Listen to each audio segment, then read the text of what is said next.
ঘরের দরজায় যেই দোয়া লিখে রাখলে কেউ কখনো জাদুটোনা করতে পারবে না। প্রিয় ভাই এবং প্রিয় বোনেরা আমার, আপনি যদি আপনার ঘরের দরজায় এই দোয়াগুলো লিখে রাখেন তাহলে ইনশাআল্লাহ কেউ কখনো আপনাদের জাদুটোনা করে কুফরি কালাম করে আপনাদের সংসারে বিচ্ছেদ করতে পারবে না এবং আপনার ঘরের কোনো মানুষকে কোনো ক্ষতি সাধন করতে পারবে না। প্রিয় ভাইয়ের আমার, বর্তমান সমাজের ভিতরে জাদুটোনা কুফরি কালাম এগুলো বেড়েই চলছে এবং আপনি যদি দেখেন যে ম্যাক্সিমাম বিচ্ছেদ একমাত্র জাদুটোনার কারণে হয়। প্রিয় ভাইয়ের আমার, এবং এই জাদুটোনা কুফরি কালাম এগুলো করে মানুষ মূলত তিনটি কারণে।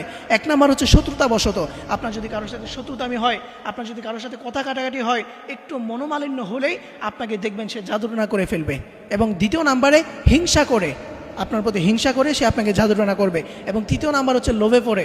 আপনি অনেক উন্নতি করতে পারতেছেন, আপনার অনেক ধন সম্পদ, আপনি আপনার সংসারটা নিয়ে অনেক সুখে আছেন, এগুলোর কারণে দেখবেন আশেপাশের অনেক মানুষ তারা লোভ করবে, তারা আপনাকে জাদুটোনা করে কুফরি কালাম করে আপনার জীবনটা ধ্বংস করে দিবে। ইভেন এমন অনেক মানুষও আছে যারা আপনার মৃত্যু পর্যন্ত আপনাকে নিয়ে যেতে পারে। প্রিয় ভাইরা আমার, যাতে করে আপনার সম্পদটা সে ভোগ করতে পারে, আপনার ধন সম্পদ সে যেন খেতে পারে, এই ধরনের অনেক মানুষ আছে। এই জন্য প্রিয় ভাই প্রিয় বোনেরা আমার, আপনি যদি এই জাদুটোনা কুফরি কালাম এগুলোকে থেকে বাঁচতে চান তাহলে অবশ্যই ঘরের দরজায় এই দোয়াগুলো লিখে রাখবেন। এবং কি কি লক্ষণ দেখলে বুঝবেন যে আপনাকে জাদুটোনা করা হয়েছে? এক নাম্বার, যদি আপনি দেখেন যে কারণ ছাড়াই স্বামী স্ত্রীর ভিতরে ঝগড়া, যদি আপনি দেখেন কারণ ছাড়াই স্বামী স্ত্রীর ভিতরে শুধু ঝগড়া লেগে থাকে তাহলে মনে করবেন যে আপনার উপর জাদুটোনা করা হয়েছে।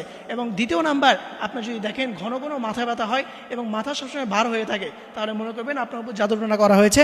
এবং তৃতীয় নাম্বার, আপনি যদি দেখেন যে আপনি নামাজ কালাম ইবাদত, কোনো ইবাদতে আপনি মজা পাচ্ছেন না, আপনি নামাজ পড়তেছেন, কোরআন পড়তেছেন, আপনি ইবাদত বন্দেগী করতেছেন, অথচ কোনো কিছুতে আপনি তেমন মজা পাচ্ছেন না, তাহলে মনে করবেন যে আপনার উপর জাদুটোনা করা হয়েছে।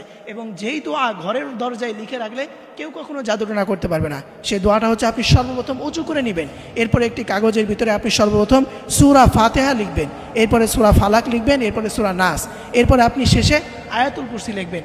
এরপরে আপনি সেই কাগজটা ঘরের দরজায় সুন্দর করে টাঙিয়ে রাখতে পারেন, অথবা আপনি ছোট্ট করে ভাঁজ করে কোনো একটা ঘরের চিপায় আপনি রেখে দিতে পারেন। তাহলে দেখবেন ইনশাআল্লাহ কেউ কখনো জাদুটোনা করে কুফরি কালাম করে আপনাদেরকেও কখনো ক্ষতি করতে পারবে না। আল্লাহ আমাদের সকল ভাই এবং বোনদেরকে এই দুনিয়াবী সকল জাদুটোনা কুফরি কালাম থেকে আমাদেরকে হেফাজত করুক। সকলেই পড়ি আমিন।